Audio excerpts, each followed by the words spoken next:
누가복음 10장 25절부터 37절까지 제가 쭉 봉독하겠습니다. 누가복음 10장 25절부터 쭉 보겠습니다. 어떤 율법사가 일어나 예수를 시험하여 가로되 선생님, 내가 무엇을 하여야 영생을 얻으리이까? 예수께서 이르시되 율법에 무엇이라 기록되었으며 내가 어떻게 읽느냐? 대답하여 가로되 내 마음을 다하며 목숨을 다하며 힘을 다하며 뜻을 다하여 주 너의 하나님을 사랑하고 또한 내 이웃을 내 몸과 같이 사랑하라 하였나이다. 예수께서 이르시되 내 대답이 옳도다. 이를 행하라. 그러면 살리라 하시니 이 사람이 자기를 옳게 보이려고 예수께 여짜오되 그러면 내 이웃이 누구오니까? 예수께서 대답하여 가라사대 어떤 사람이 예루살렘에서 여리고로 내려가다가 강도를 만나매 강도들이 그 옷을 벗기고 때려 거반 죽은 것을 버리고 갔더라. 마침 한 제사장이 그 길로 내려가다가 그를 보고 피하여 지나가고 또 이와 같이 한 레위인도 그곳에 이르러 그를 보고 피하여 지나가되 어떤 사마리아인은 여행하는 중 거기 이르러 그를 보고 불쌍히 여겨 가까이 가서 기름과 포도주를 그 상추에 붓고 싸매고 자기 짐승에 태워 주막으로 데리고 가서 돌보아주고 이튿날에 데나리온 2를 내어 주막 주인에게 주며 가로되 이 사람을 돌보아주라. 부비가 더 들면 내가 돌아올 때에 갚으리라 하였으니 내 의견에는 이 세 사람 중에 누가 강도 만난 자의 이웃이 되겠느냐? 가로되 자비를 베푼 자니이다.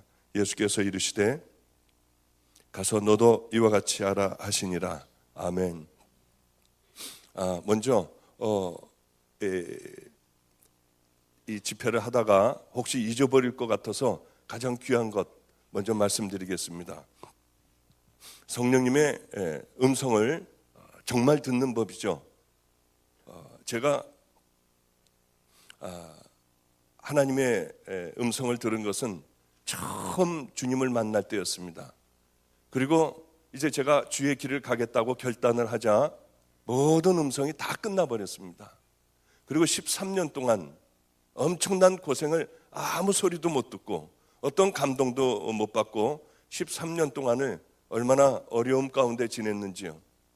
그런데 그 어려움 가운데 지내는데 어느 날 이제 좀 아이들도 버려진 아이들도 함께 살면서 학교를 다니게 됐습니다. 저는 지금까지 한 20년 가까이 혼자 살아왔어요. 애들하고 함께 이제 살아왔죠.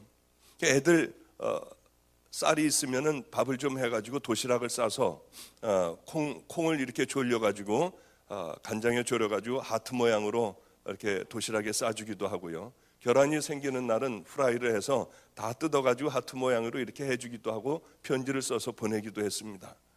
그리고 애들에게 너희들은 부모님이 다 너를 버렸어도 세상에 버렸어도 우리 하나님과 나와는 너를 버리지 않는다. 네가 나를 버리든지 네가 하나님을 버리면 버려도 절대로 너를 안 버리겠다. 사랑한다고 하고 편지를 써서 도시락하고 이렇게 같이 주고 했습니다.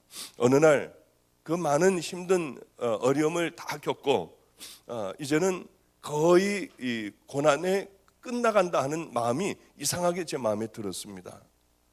학교를 그때도 또 이제 학교를 이제 아이들에게 보내고 저 혼자 늘 하던 대로 강대상에 뭐 조그만 요만한 요 까만 둘레만한 그런 교회였습니다.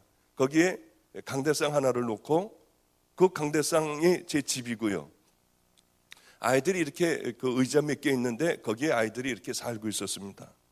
근데 그날도 학교를 다 보내고 이렇게 주님 앞에 주님 오늘 학교를 다 보냈어요.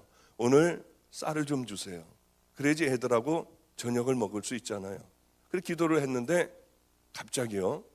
내 종아 하는 게 마음으로 이게 마음인지 귀로다가인지 이거 헷갈릴 정도로 아주 크게 들려왔습니다. 그래서 기도하다 말고 벌떡 일어나서 누가 나를 불렀나 하고 이렇게 돌아봤더니 아무도 없어요. 혹시 바깥에서 누가 뭐라고 하는 것을 내가 잘못 들었나 하고 나가서 살펴보니까 아무도 없었습니다. 그래 혹시 주님의 말씀이 아닌가 하는 생각이 얼른 드는데 주님이시겠구나 해가지고 이 교회 뭐 작은 교회니까 얼른 뛰어와서 강대상에 다시 엎드려서 주님 부르셨어요? 저예요. 그랬더니 말씀이 다시 시작이 되기 시작을 했습니다. 내 종아. 그게 얼마나 울음이 나는지요. 이게 13년 만에 듣는 그런 음성이었습니다. 그리고 제가 편안하게 아주 잘 의사로서 살다가 그 엄청난 고난의 현장에, 그러니까 여러분 어느 정도냐면은 노숙자하고 같이 살았어요. 노숙자들은 집이 다 허물어지는 폐허 같은 데서 삽니다. 거기 이불 한 장을 깔아놓고 한 7, 8명이 그 안에서 사는 거예요. 이 사람들은, 노숙자는 다른 게 노숙자가 아니라 알코올 중독자 되어 보니까 전부 술에 하루 종일 취해서 있는 사람들이었습니다. 이불에다가 대변을 그냥 봐요. 거기서 누가 자고 있으면 거기다 대고 그냥 소변을 막 봐요. 얼마나 냄새가 나는지요. 여름에는 구데기들이 그렇게 슬어요. 그럼 그걸 갖다 털고 또 자는 거예요. 얼마나 악취가 나는지요. 도무지 거기서 잠깐 동안 숨을 쉴 수도 없었어요. 그래도 이제 사람들이 안 하는 것을 제가 해야 됐기 때문에 그 한쪽 구덩이에서, 그 이불에서는 자질 못하고요, 한쪽 구덩이에서 궁뎅이를 땅에 대고 무릎을 세우고 무릎을 이렇게 깍지를 쥐고 이 코너 된 그쪽에서 그냥 이렇게 하고 자는 거예요. 돈이 생겼을 때는, 쌀이 좀 생겼을 때는 쌀을 잃어다가 이렇게 하고 있으면 노숙자들은요, 자기가 세다는 걸 보여주기 위해서는 남을 때립니다. 그래 제가 이제 이렇게 밥을 하고 있으면 술이 취해가지고 발길로 뒤에서 차요. 그럼 나동그라지면 이 사람은 저를 때렸기 때문에 그래도 센 사람이 되는 거예요. 이런 세계였습니다. 이런 곳에서도 꽤 오랫동안 지내고, 또 그 사람들 밥을 해주고 치울 거 다 치워주고요. 그래도 그렇게 때려요. 그리고 이제 집에, 교회에 와가지고 아이들하고 또 지내기도 하고요. 이런 삶을, 참 힘든 삶을 살았습니다. 그런데 주님께서 뭐라고 말씀하시냐면, 내 종아, 내가 다 봤다. 아이고, 얼마나 눈물이 나는지요. 저는 주님이 저 보지도 않는 줄 알았어요. 그냥 죽으면은, 이 땅에서 살다가 죽으면은 우리 주님하고 함께 사는 것, 그것이 모양이다. 이 땅에 나에 대해서는 내가 죄인이기 때문에 하나님이 아무것도 해줄 수 없는, 하다못해 라면 하나 주실 수 없는 그런 삶을 내가 살고 있구나, 그런 생각을 늘 하고 살아왔습니다. 그런데 다 봤다고 하시더라고요. 저는 우리 집안 식구에, 우리 누님도 저기 와 계시지만은 얘기를 안 했어요. 제가 고난당하는 얘기를 안 했습니다. 하나님이 주시는 고난인데, 구태여 형제들 또에게 찾아가, 부모에게 찾아가서, 아니 제 친구들을 찾아가면 얼마든지 도움을 받을 수가 있었습니다.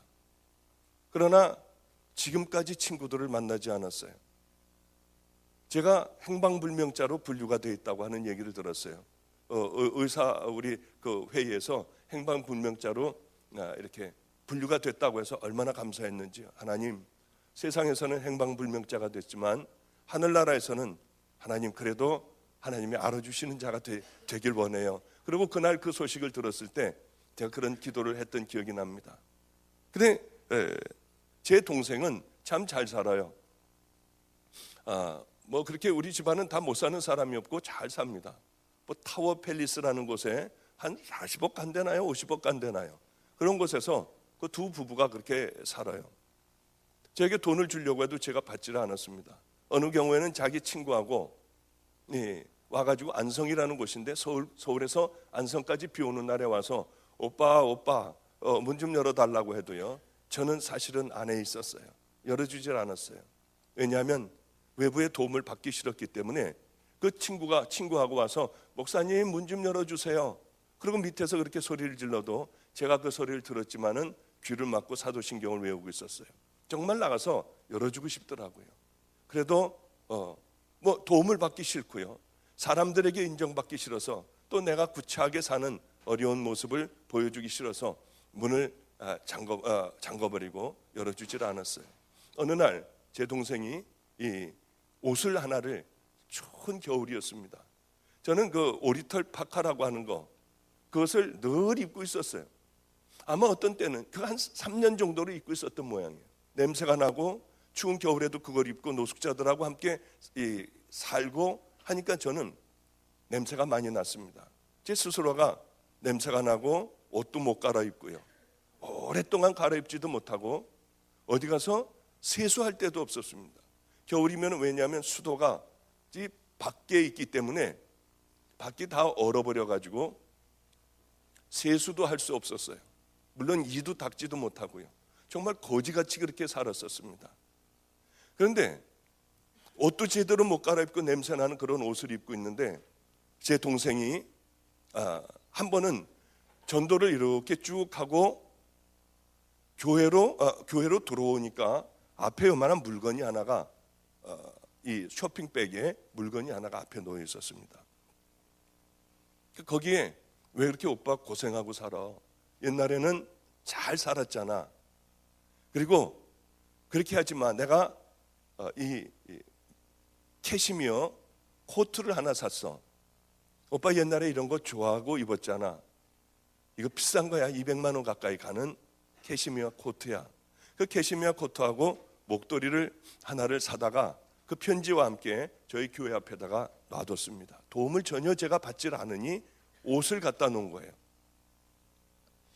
그래, 늘 그렇게 거지같이 살던 몇 년 동안 세탁 한번 해보지 않은 그런 오리털 그 파카를 벗어버리고 저는 왜냐하면요 난로도 못 되니까 교회 안에 있을 때도 그걸 입고요, 잘 때도 그 옷을 입고 자고 밖에 나갈 때도 그 옷을 입고 나가는 거예요. 뭐 옷이 없으니까요. 그렇게 늘 한 가지만 입고 늘 다녔습니다. 그런데 이제 제 동생이 그 옷을 사왔기 때문에 이 옷을 더러운 파카를 벗어버리고 긴 롱코트인 캐시미어 코트를 탁 입고 이 캐시미어 머플러를 탁 하니까 정말 귀티가 나더라고요. 얼마나 멋있어 보이는지요. 오래간만에 이렇게 멋있는 것은 제가 처음 봤어요. 너무 좋았어요, 그 옷이요. 예전에는 뭐 그런 거 안 입었겠습니까? 밤낮 그렇게 입고 다녔죠. 그게 너무 좋았는데 그 다음 날이었습니다. 그 다음 날은 제가 어디를 나가지를 않았고 그 다음 날에 매일 나가는 전도를 쥐고 이렇게 우리 교회는 골목으로 들어와서 이 건물 앞에 가도 교회인지 몰라요. 이렇게 위로 쳐다봐야지나 여기가 교회가 있구나. 그러니 사람들이 들어오지를 않습니다. 그래서 이제 그 전도지를 가지고 밖을 나가는데 얼마 그 골목을 벗어나서 큰 길로 나가려고 하는데 어떤 알코올 중독자가 어떤 할아버지 한 분이 땅바닥에 그 추운 겨울이었습니다. 땅바닥에 발을 이렇게 궁뎅이를 대고 양발을 쭉 벌리고요. 그리고는 뭐라고 그렇게 야단을 치는지 땅바닥을 보면서 소리를 지르면서 중얼거리면서 뭐라고 야단을 치고 있었어요. 술이 잔뜩 취해서요. 근데 그분은 아주 얇은 옷을 입고 있으면서도 추워하지를 않았어요. 지나가다가 그것을 이제 딱 이 2번 입었을 때였었죠. 나가서 보는데 그 할아버지가 그렇게 술이 취해서 땅바닥에 뭐라고 했어요. 얼마나 추울까 할아버지가. 내가 얼마나 춥게 지냈는데 저 할아버지 얼마나 추울까 하고 그 코트를 벗어가지고 할아버지를 이렇게 단추를 채우고 입혀드리는데 입에 담지 못할 욕을요 저한테 막 하는 거예요. 냄새가 나고요.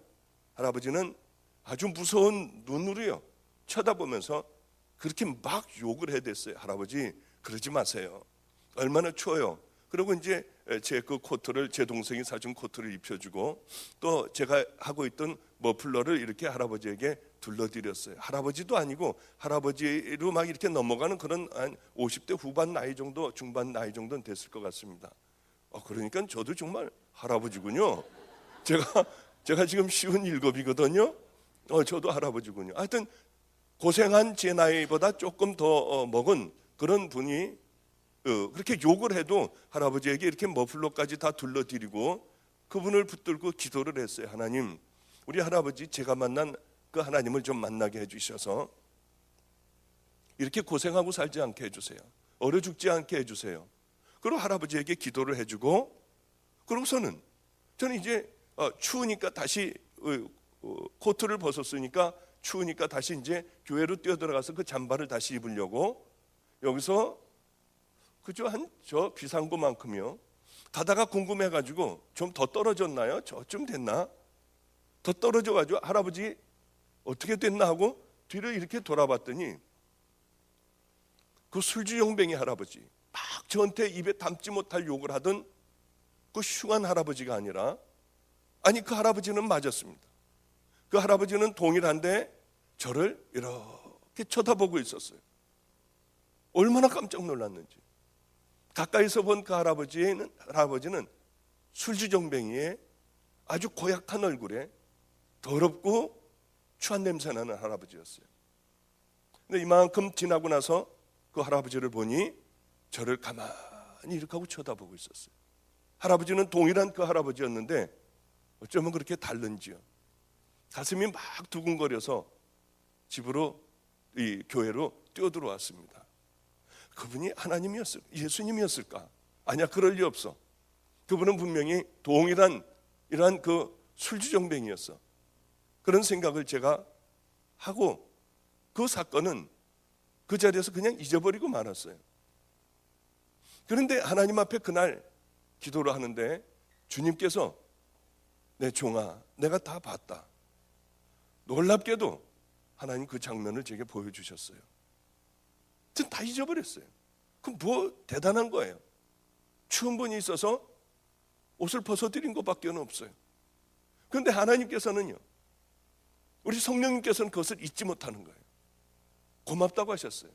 벌러지 같은 저요, 늘 이 잠깐만 틈만 나면은 나도 모르게 내 마음은 주인도 모르게 벌써 가서 죄 가운데 가 있고, 늘 하나님 앞에 정말 말도 못하는 이 죄인인데, 이 죄인을, 이 더러운 죄인을 주님은 고맙다고 하시더라고요. 그리고는 여러 가지 말씀을 제게 이렇게 저렇게 해주셨습니다. 제가 감당하지 못할 말씀이에요. 저는 설교도 못해요. 여러분들이 보시다시피 제가 그렇게 설교 잘합니까? 언어를 하고 저는 제 마음에 있는 것도 상대방에게 표현을 못하는 사람이에요. 하나님 이걸 좀 잘 표현할 수 있는 그런 은사를 좀 주세요. 그래도 저는 마음에 있는 것을 설교도 다 이렇게 표현하지 못하고요, 아름다운 말로나 뭐 이렇게 막 강하게 소리 지르고 하는 것도 저는 잘 못해요. 주님, 목사가 됐으니 이 마음에 있는 걸 표현할 수 있는 목사가 좀 되게 해주세요. 그게 제 기도의 제목 중에 하나입니다. 그래 저는 설교도 많이 해보지를 않았고요. 이제 집회를 다니면서 이제는 많이 해봤지만은 그 전까지만 해도 애들, 버려진 애들, 깡패 애들, 또 교도소에서 나온 아이들, 이게 우리 교인들의 전부였어요. 그러면은 여기서 이제 사도신경을 외우고 찬양 한 곡을 하고 성경을 보고, 그 다음에 제가 하는 것은 내려가 가지고 그 아이 옆에 가서 앉는 거예요. 이게 제 설교였어요. 야, 너 요즘 어떻게 지냈니? 그러면은 정말 열받아서 내가 정말 그냥 뭐 이렇게 해가지고요, 다 때려부시고요, 수프 하나 다 때려부시고 이러고서 그냥 어쩌게 그러면 되니 너? 야, 우리 예비해서 기도하자. 그 붙들어주는 게 제 설교의 전부였어요. 다음 아이에게 가가지고 너는 어떻게 됐니? 사실이요 목사님이요, 우리 엄마 아빠 걔네가 수퍼를 해요. 돈 달라고 하는데 안 줘가지고 자기 아버지를 죽도록 팼대요. 다 깨버렸대요. 그러면 되니? 걔 붙들고 기도하는 게 이게 제 설교였어요. 이게 제 설교의 전부였기 때문에 저는 설교도 할 줄도 모르고 남 앞에서 기도할 줄도 모르는 사람이었고요, 또 저는 사람들이 알아주지도 않는 그런 사람이었어요. 그런데 주님은 말도 안 되는 말씀을 하는 거예요. 내 종아, 네가 나를 지켜줬으니 이제 내가 너를 세워주겠다. 그런데 그 이상은 제가 제 입으로다가 말을 못해요. 왜냐하면 감당할 수 없는 말씀을 제게 하셨기 때문에 제 자랑 같아서 제가 못하겠어요. 말도 안 되는 말씀을 하셨어요. 저는 말 주변도 없고 아는 사람도 아무도 없는데 하나님께서는 그 말씀을 하셔서 정말 다른 건 다 믿겠는데 너를 내가 그렇게 세워준다고 하는 말씀은 도저히 믿을 수가 없었어요. 하나님, 저는 설교도 못하고 사람들 앞에 나가면은 숨이 차고 이 침이 말라서 저는 얘기도 못하는 그런 사람 아니에요. 네가 하는 것이 아니라 이제 내가 하겠다. 그 말씀을 하시고 전 여기까지 오게 된 겁니다.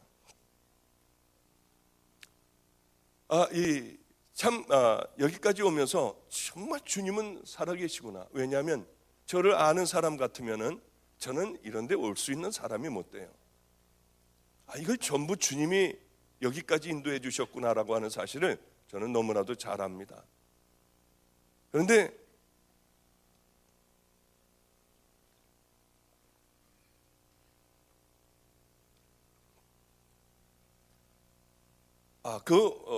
이제 성령님과 주님의 말씀을 이제 들을 수 있게 됐습니다. 그 들을 수 있으면서 그 어느 정도까지 들을 수 있었냐면 이제 하나님께서 그렇게 말씀을 하시고 난 다음에 우리 교회는 아무리 해도 이 한 명이 들어오는 교회가 아니에요. 누가 들어와서 예배를 못 드려요. 들어와 봐야 냄새가 나거든요. 들어왔다 도로 가버려요. 들어와 봐야 설교도 못하고 벅벅대고 있거든요. 그러니 그 설교를 누가 듣겠습니까? 설교 잘하는 교회 목사님들이 많은데 그렇게 이렇게 하고 내려가 가지고 애들하고 뭐라고 얘기하고 기도해주고 끝나는 그 교회를 누가 오겠어요? 아무리 목회를 해도 우리 교회는 정상적인 사람은 하나도 오지를 않았습니다. 주님이 그 말씀을 하시고 내가 너하고 함께 하겠다. 그 말씀을 하시고 난 그 주일이었어요. 저 뒤에 어떤 사람이 하나가 와서 앉아 있어요. 아니 세상에 저 사람 왔으면 내가 설교 준비 좀 잘하고 나올 걸. 그런데 그날도 그냥 사람이 있기 때문에 그냥 여기 서가지고 늘 애들에게 하는 얘기를 그냥 했어요. 우리는 하나님의 말씀대로 살아야 한다. 우리는 죄 짓고 살면 안 된다. 죄 졌으면 우리는 회개를 해야 된다. 그 얘기를 그냥 늘 하던 얘기예요. 우리는 하나님의 자녀인데 부끄럽게 살아서 되겠느냐. 그런데요, 애들이 울더라고요. 이상하게. 저 뒤에 왔던 사람이 이렇게 엎드려서 우는 거예요. 그럼 뭐 밤낮 하던 얘기였거든요. 저는 설교 제목, 설교도 잘 할 줄 모르고 뭘 깊이 연구할 줄도 모르기 때문에 그냥 그렇게 늘 하던 얘기밖에는 못해요.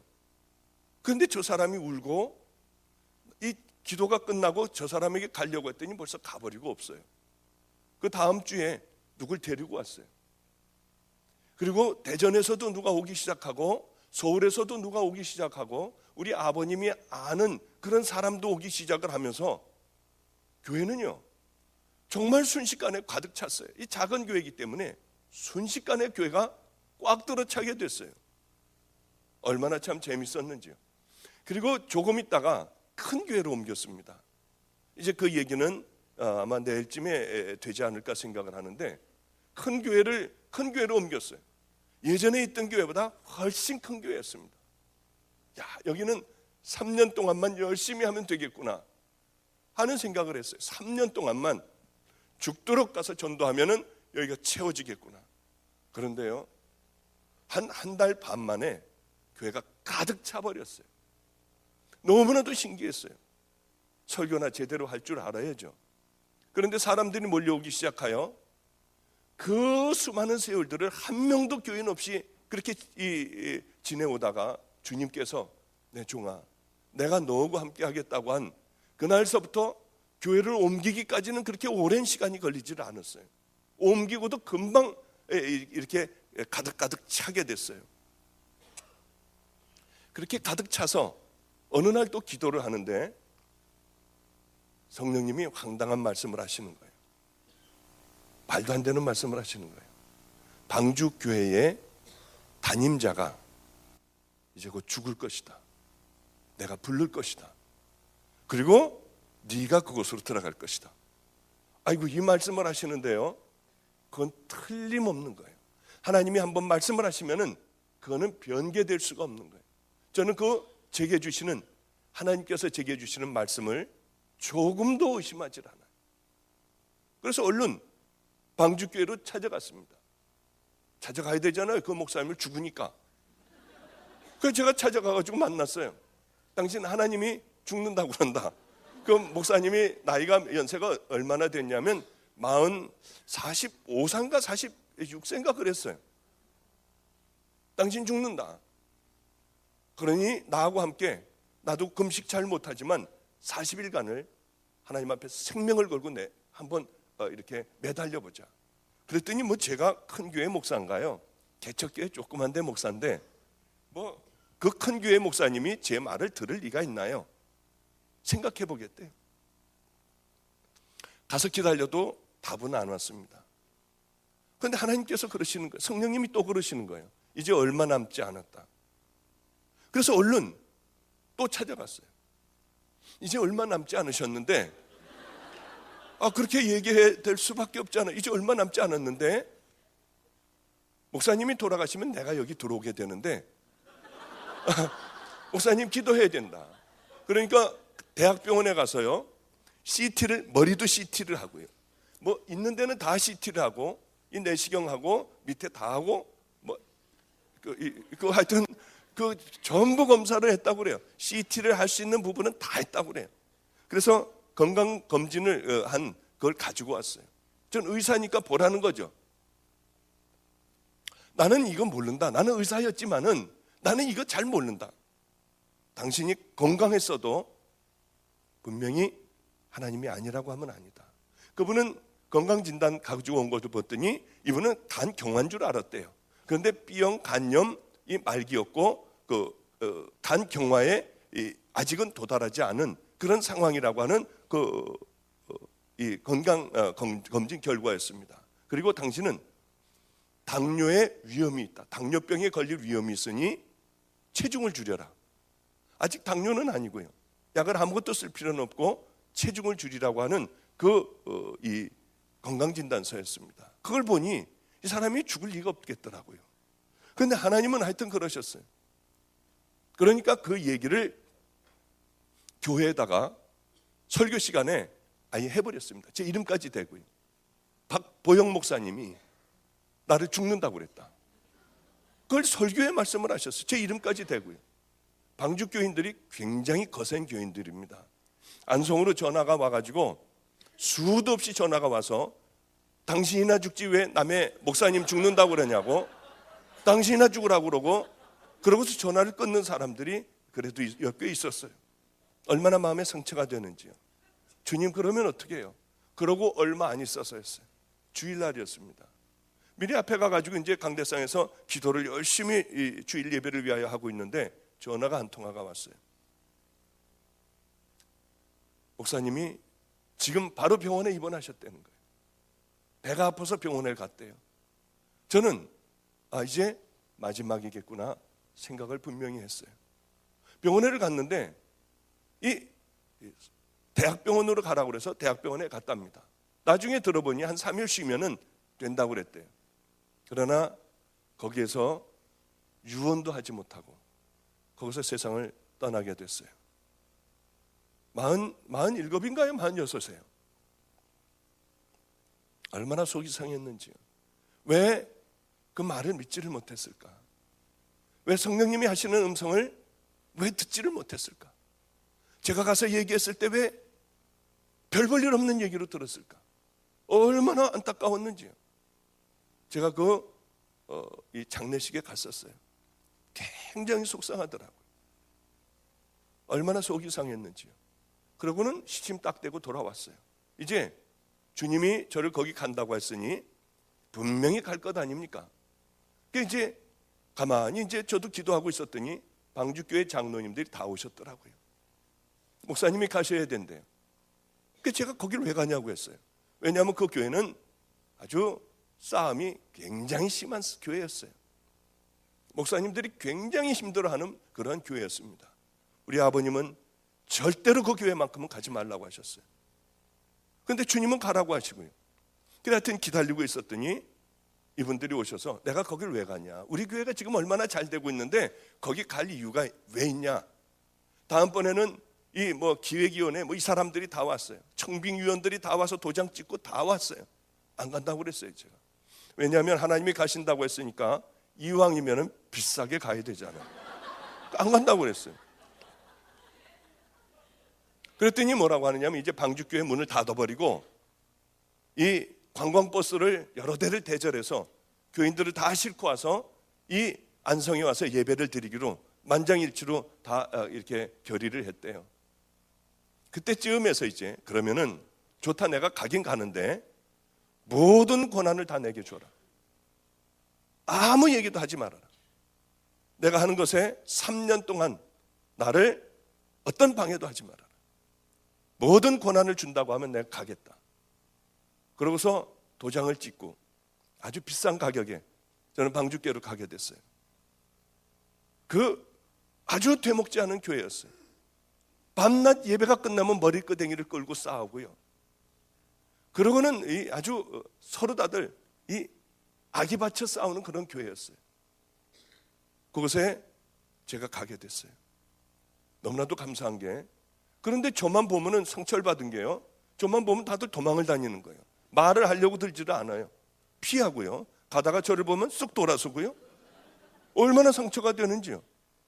그래서 이제 한 자매가 저를 보더니 가다가 말고 쑥 돌아서서 지하실로 가요. 이건 도저히 안 되겠다. 참을 수가 없었어요. 따라 내려갔습니다. 따라 내려갔더니 막다른 골목에서 이렇게 하고 가리고 있었어요. 이렇게 자매님, 왜 저를 피하셨나요? 하고 물어봤어요. 그랬더니 이분이 대답이, 저를 얼굴을 보지 못하면서 목사님하고 잘못 얘기하다가 다 죽는다는 소문이 났답니다. 그래, 다 피하는 거예요. 하여튼요. 그러니 얼마나 목회하기가 좋겠습니까? 이건 제 말이 법이에요. 제 말이 법이에요. 뭐 누구도 그 교회에서 반대하거나, 그래 이제 하나님, 저는요 이 사람들하고 싸움도 못하고 이 험한 데 왔으니 하나님, 저는 어떻게 해야 돼요? 주님에게, 성령님에게 물어가면서 했어요. 야, 여기 집사, 권사, 장로를 다 없애버려라. 그러면 강대상에 올라가서요, 여기 집사, 권사, 장로님을 다 없애버리겠습니다. 혹시 반대하는 사람, 정말이에요, 정말 그랬어요. 혹시 반대하는 사람 있으면 손을 좀 들어보시라고 그러면 눈이 마주칠까봐 다들 고개를 숙이고 한 명도 반대하는 사람이 없었어요. 그럼 오늘서부터 집사, 권사, 장로를 다 없애버리겠습니다. 근데 장로님이 이렇게 몇 분이 들어오셨어요. 목사님, 집사, 권사는 목사님이 없애버릴 수 있지만은 장로는 우리 이 지방에서 안수를 받고 오기 때문에 목사님이 없어져라 해도 그건 없어지지가 않는 거래요. 그렇기 때문에 우리는 무늬만 장로일 테니까 그냥 있는 걸로, 없는 거나 마찬가지니까 그냥 놔두시고 그냥 하라고 해요. 근데 목사가 없애버릴 수 없다는데 그럼 어떻게, 그래도 없어져라 그럴 수는 없어가지고, 그래 그러면은 그냥 가만히만 있어라. 그러고서 이렇게 지내게 됐어요. 지금까지 제가 방주교회를 지금 5년째 이제 들어섰습니다만은 지금까지 우리 교회는 다들 평신도예요. 아무도 집사, 권사, 장로 이런 거 없어요. 그냥 다 평신도예요. 주보를 봐도 다 평신도, 누구누구 성도, 누구누구 성도 다 그렇게 돼 있어요. 또 이 회의할 때마다 밤낮 싸움인 거예요, 이 교회가. 그러면은 자, 지금서부터 모든 회의를 다 없애버리겠습니다. 혹시 반대하는 사람 손들라고 하니까 또 머리들을 다 이렇게 해가지고 아무도 없어서 만장일치로 모든 회의를 다 없애버렸어요. 하여튼 그러면서 하나님께서 성령님께서 말씀 주시는 대로 그대로 다 했어요. 바보같이 그냥 그대로 다 했어요. 1년 동안에 하나님께서 함께 해주시는 부분이 없다면 나는 사표를 낼 각오를 했어요. 그렇게 지내고 나다가 보니까 1년이라는 세월이 지났습니다. 거기는 186명 중에, 교인 186명 중에 168명이 집사, 권사, 장로였어요. 일반 평신도는 그저 한 열 몇 명, 20명이 안 됐어요. 그리고 2년 동안에 새 신자가 딱 한 명 들어왔는데 6개월 있다가 도저히 못 견디고 아주 제일 그 끈질긴 사람이었대요. 그 사람이 나가버린 것. 이게 그 교회의 현실이었어요. 그러니 참 기가 막히더라고요. 아무도 안 들어오는 거예요, 거기는. 그 싸움이 있는데 누가 들어오겠습니까?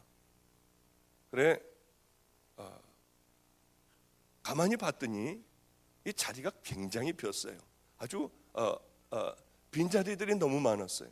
1년이 지나자 사람들은 땅바닥에 앉아서 예배를 드릴 지경이 됐어요. 아, 성령님이 함께 해주시는구나. 저는 바빠서 지금도 역시 일주일에 딱 한 번밖에는 교회를 가지 못해요. 집회를 다니다 보니 1년에 딱 한 번밖에는 일주일에 그 딱 한 번 가요. 주일날. 그리고 11시 예배까지 드리고 저는 그 다음 집회로 또 떠나요. 그러더라도 이 예배가 사람들이 너무 많아서 뭐 1부, 2부, 3부 예배로 나눠도 그래도 또 도로 꽉 차버려요. 저는 아무것도 몰라요. 어떤 그러면 제가 능력이 있느냐, 뭐 어떤 말주변이 있느냐, 설교를 무슨 달란트가 있느냐, 저는 아무것도 없어요. 단 남들하고 조금 다른 면이 있다고 하면은 성령님의 음성을 들을 줄 안 되는 거예요. 그리고 그것을 조금도 의심하지 않는다는 거예요. 기도하다가 뭐 뜬금없이 생각이 나면 이게 주님이 주신 말씀이다. 그리고 결과를 보면 반은 맞고 반은 틀리고, 그것이 아니라 분명한 한번 제게 주시는 말씀이면 틀림없어요. 우리 저 매형이 누님과 함께 여기 와 있어요. 어느 날 제가 집회가 있어서 우리 누님네 집에 샌프란시스코에 있을 때 거기를 가게 됐어요. 매형하고 누님하고 그 집안 식구가 앉아서 예배를 드리는데 성령님이 말씀을 하시더라고요. 황당한 말씀을 하시는 거예요. 우리 매형 보고 너는 곧 죽을 것이다. 아, 왜 이렇게 그런 얘기만 저에게 자꾸 해주시는지요. 이 얘기하기가 얼마나 어려운데요, 이게. 이게 말을 해야 되나 말아야 되나 하다가 우리 큰 누님에게 가서 우리 매형이 죽는다고 하는데 이거를 내가 얘기해야 돼 말아야 돼. 야, 그런 얘기 하지 마. 큰일 나. 미국은 그런 얘기 하는 거 아니야. 시험 들어. 그래서 이제 우리 어머님에게 또 말씀을 드렸어요. 이게 한 2년 전인가 3년 전인가 2년 전인가 모르겠습니다. 우리 어머님에게 말씀드렸더니 그런 얘기를 어디서 하느냐요. 그러면은 어떻게 가만히 입 다물고 그냥 가서 그냥 네가 기도만 해주라고 그래요. 그럴 수는 없잖아요. 뻔히 보면서 죽는 걸 뻔히 아는데 그럴 수는 없잖아요. 건강한 분이었어요. 그런데 도저히 하나님의 말씀을 분명히 필요해서 주셨는데 제가 얘기 안 할 수는 없었어요. 그래서 미안하지만 매형은 죽는다고 그랬어요. 오래지 않아서 죽을 것이다. 그러니 회개할 것 있으면 회개하고 하나님 앞에 바로 살 것 있으면 바로 살아라. 다행히도 시험에 들지는 않았어요. 그런데 바로 얼마 안 있다가 좀 힘이 들어 병원에 가보니 이 골프공만한 간에 급성 암이 생긴 거예요. 그래서 그 암은 진행되기 시작을 했어요. 저희 누님이 소리를 지르며 저에게 전화를 했어요. 막 울면서요. 기절을 했다가 또 일어나서 전화를 하고요. 박 목사는 하나님하고 친하잖아. 빨리 얘기 좀 해달래요. 하나님 앞에 잘 얘기 좀 해달라고 하며 소리 지르고 울고 기도하다 또 기절을 하는 거예요. 그런데 정말 죽음의 문턱까지 갔었어요. 너무나도 하나님 앞에 감사한 것은 그리고 암이 급속히 번져나가기 시작을 했어요. 스탠포드 대학에서. 그런데 마지막 정말 회개를 아주 기가 막힌 회개를 했는지 하나님께서는 기가 막힌 우여곡절 끝에 간이 하나가 왔어요. 그게 트랜스플란테이션이죠. 그것을 하려고 하는데 너무 작은 거예요. 이미 암은 다 퍼져 있고요. 이제 끝났구나 했는데 의사도 이제 끝났다. 이제 끝났으니 마지막이다. 각오들을 다 해야 된다. 그랬는데 바로 얼마 지나지 않아 간이 또 하나가 왔어요. 그래서 간 이식을 아주 기가 막히게 하고요. 지금은 이렇게 건강한 모습으로 저 뒤에 앉아서 함께 우리 예배를 드리고 있어요. 우리 매형은 아마 이 교회에 이번 주에 등록을 할 것 같아요. 샌프란시스코에서 있다가 이 뉴욕에 온 지가 얼마 안 됐어요. 아마 간증도 아마 하고 하나님 만난 것도 얘기하고요. 이젠 철저하게 죽어가는 사람들 병든 사람들을 찾아다니며 그 사람들과 함께 기도하고 예배드리는 전혀 다른 사람이 됐어요. 그걸 통하여 하나님을 만나게 됐어요. 하나님께서는 죽는다고 하셨지만 그래, 이렇게 철저하게 회개하고 거듭나면 하나님은 또 하나님의 계획을 바꾸셔서 살려주시는 분이구나, 그걸 저는 깨달았어요. 여러분들에게 지금 이제 그 하나님의 음성 듣는 법을 잠깐 좀 말씀을 드리도록 하겠습니다. 이게 엄청난 금식을 하고 성결하게 정결하게 사는 사람들에게 들리는 음성이냐? 그렇지 않다고 하는 거죠. 우리 집 애들은 다 들어요. 우리 집에 버려진 애들, 이 세상에 저 쓰레기 같은 아이들, 이런 아이들도 회개하고 하나님 앞에 돌아왔어요. 얘네들이 엄청나게 어떤 기가 막힌 삶을 사느냐? 그렇지 않아요. 그래도 다 들어요. 이 듣는 법을 지금부터 말씀을 드릴게요. 자, 첫 번에 회개를 하지 않으면 안 됩니다. 회개를 하지 않으면 절대로 하나님의 음성을 듣질 못해요. 왜냐하면 하나님은 거룩하고 깨끗하신 분입니다. 성령님은 더러운 사람하고는 함께 절대로 할 수가 없어요. 회개를 해야 됩니다. 회개. 철저한 회개를 하지 않으면 우리는 평생 가도록 구원도 못 받고 절대로 받지 못합니다. 회개가 이루어지지 않았다면 여러분 다 지옥 가요. 그건 틀림없는 얘기입니다. 십자가 앞에서 십자가를 만난다고 하는 것은 회개하는 것을 의미합니다. 여러분, 이번 집회를 통하여 여러분들이 회개하지를 않았다면, 나는 한 번도 십자가 앞에서 내 삶을 철저하게 회개하지 않았다면 여러분은 틀림없이 지옥이에요. 여기에 다 천국 가겠습니까? 그렇다면 천국은 오염이 되어 살지 못하는 것이 될 거예요. 천국 가는 자의 수는 주님께서 적다고 분명히 못 박아 말씀하셨습니다. 그 귀한 것이 어떻게 아무나 우리같이 더럽게 살아가며 어떻게 아무나 들어가는 것이겠어요? 청함을 받은 사람들은 수도 없이 많습니다. 다 십자가 앞에 청함을 받은 사람들은 얼마나 많은지. 그러나 그 중에 택함을 받는 자들은 적다고 말씀하셨어요. 철저하게 여러분, 나는 천국 백성인가? 그렇지 않은가? 그것은 나는 회개했나 회개하지 않았나, 거기에 달려 있습니다. 그리고 회개하더라도 죄는 또 져요. 어떻게 죄 안 짓는 사람? 저도 죄 져요. 아까 목사님하고 잠깐 말씀을 드렸지만은 제가 집회를 이렇게 하고 가면 사람들이 저를 대단한 사람인 줄 알아요. 절대 그렇지 않아요. 이 마음에도 음란이 있어요. 이 마음에도 욕심이 없겠어요. 이 마음에도 왜 거짓이 없겠어요? 모든 것 여러분들이 가지고 있는 것 다 가지고 있어요. 왜 넘어지지 않겠어요? 왜 쓰러지지 않겠어요? 그렇지 않고 나는 똑바로 가는 나는 주의 종이다 하면 그 사람은 거짓말쟁이에요. 인간인데 어떻게 그럴 수가 있겠어요? 예수님 외에는 그렇게 똑바로 산 사람이 없어요. 그러나 우리에게는 십자가가 있기에 십자가 앞에서 또 회개를 하는 거죠. 정말 바로 살려고 몸부림을 치는 거죠. 그래, 회개하지 않으면 하나님 나라를 볼 수도 없고요, 들어갈 수도 없는 겁니다. 여러분, 날마다 죄지면은 그걸 주님 앞에, 십자가 앞에 회개하세요. 그러면 되는 겁니다. 저는 우리 집 애들을 이제 아이들을 어떻게 만났냐면 길거리를 이제 전도하면서 구석구석을 다 다녀요. 우범지역도 다니고 다리 밑도 다니고 다 쳐다보면서 다녀요. 터미널도 가서 여기저기도 기웃거리며 전도를 해요. 그러다 보면 아이들을 만나게 되죠. 얼마나 더러운지요, 애들이요. 길거리에 사는 아이들은 3년 4년 속내에도 갈아입지도 않아요. 그냥 더러운 오물 묻은 채로 그냥 살아가요. 얼마나 냄새가 나는지요. 그 아이를, 쓰러져 있는 아이가 있거나 이런 아이들이 있으면 업고 와서 깨끗하게 닦아줘요. 뜨거운 물을 받아서 통 속에 집어넣어 놓고 정말 머리도 한 20번은 빨래비누로 막 이렇게 닦아주고요. 그리고 빗으로 빗기고 또 샴푸로 하고 이 때 타올로 때 다 밀어주고 하는데 정말 딱지로 이렇게 떨어져요, 애들이요. 이렇게 때를 불리고 난 다음에 그냥 이렇게 쑥 밀어도요, 정말 다 벗겨져요.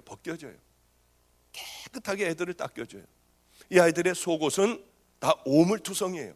그럼 지퍼백에다가 잘 속옷을 다 집어넣어 놓습니다. 더러운 냄새 나는 그 옷을 다 집어넣어서 딱 밀봉을 해서 잘 간수를 해요. 그리고 이 아이에게 새 옷을 다 입히죠. 청바지도 입히고요, 티셔츠도 입히고요. 그리고 아이에게 이 때를 많이 벗겼기 때문에 쓰라릴까 봐 로션을 전부 발라줘요. 그리고는 데려나가서 머리도 깎아주고 양말도, 이제 신발도 사주죠. 그럼 전혀 다른 아이가 되는 거예요. 그러나 우리 집 집안 식구는 아직 아니에요. 우리 집 집안 식구가 되려면 몇 가지 과정을 거쳐야 됩니다. 그 중에 하나가 이제 이 아이를 한 20일, 한 달쯤 되면 이 아이를 다시 제가 불러서 예전에 입던 옷 있지 않습니까? 그것을 손 위에다가 주면은요, 얼른 버려요. 더러워서요. 그것을 냄새도 맡게 하고요. 이 방으로 데려와서 너 옷 싹 벗어라. 새 옷 싹 벗어라. 그리고 예전에 입던 더러운 오물투성이인 그 옷을 입혀요. 애는 도저히 이해 못하고 이건 못 입어요. 안 입으려고 그래요. 이걸 어떻게 입느냐요. 지가 늘 입고 있던 옷이에요. 그러면은 그 옷을 다 입혀요. 그리고 일로 와라 하면은요, 더러운 이 오물이기 때문에 걷지도 못해요. 애들이 잘 더러우니까 이렇게 빨리 좀 엉거주춤하고 걸어요. 그럼 제가 평생에 기억에 남을 얘기들을 해주죠. 야, 너는 이거 늘 입고 있던 옷이야. 하나도 더럽다고 생각하지 않던 그런 네 입고 있던 옷이야. 그러나 네가 깨끗하게 닦고 새 옷을 입고 보니, 그러다 더러운 옷을 다시 입으니 어떠니? 못 견디겠대요. 빨리 좀 벗고 싶대요. 그래, 너는 네가 이제 주님 안에서 새로운 하나님의 자녀가 되었으니 다시 옛날의 더러운 것으로 돌아가 이 더러운 것을 입고 더러운 것을 먹고 더러운 길거리에서 살아가면은 너는 하나님을 떠난 그런 삶은 너는 다시 더러운 것으로 돌아가는 것이다. 이제 깨끗해졌으니 죽는 그날까지 깨끗해져야지. 그러면 애들이 고개를 끄덕거려요. 옷을 갈아입히면은 얼른 들어가서 먼저 다시 씻어요. 그리고는 새 옷을 입어요. 마찬가지죠. 우리는 왜 그렇지 않겠어요? 하나님의 자녀가 됐습니다. 깨끗하게 회개하고 하나님의 자녀가 됐어요. 어떻게 옛날에 더러운 가치관으로 어떻게 우리가 살아가겠어요?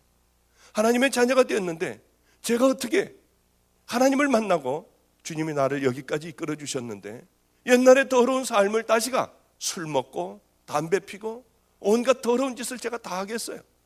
저는 차라리 죽음을 택해요. 절대로 그곳에 다시는 안 가요. 정말 주님이 아시지만은 저는 이 자리에서 죽는 것이 낫지 더러운 곳으로는 절대 가지 않아요. 왜? 저는 하나님의 자녀거든요. 하나님의 종이거든요. 이제는 변할 수 없는, 누가 때려도 총을 가지고 쏜다 해도 너 믿을래 안 믿을래? 믿는다 하면 쏜다 해도 저는 변화될 수 없는 하나님의 자녀가 되었거든요. 이 땅엔 참 짧아요. 이 짧은 세상에 이제 내가 어떻게 살아가야 할 것인가? 다 죽어요. 심판대 앞에 다 서게 됩니다. 그런데 이 땅에 우리가 어떻게 사느냐?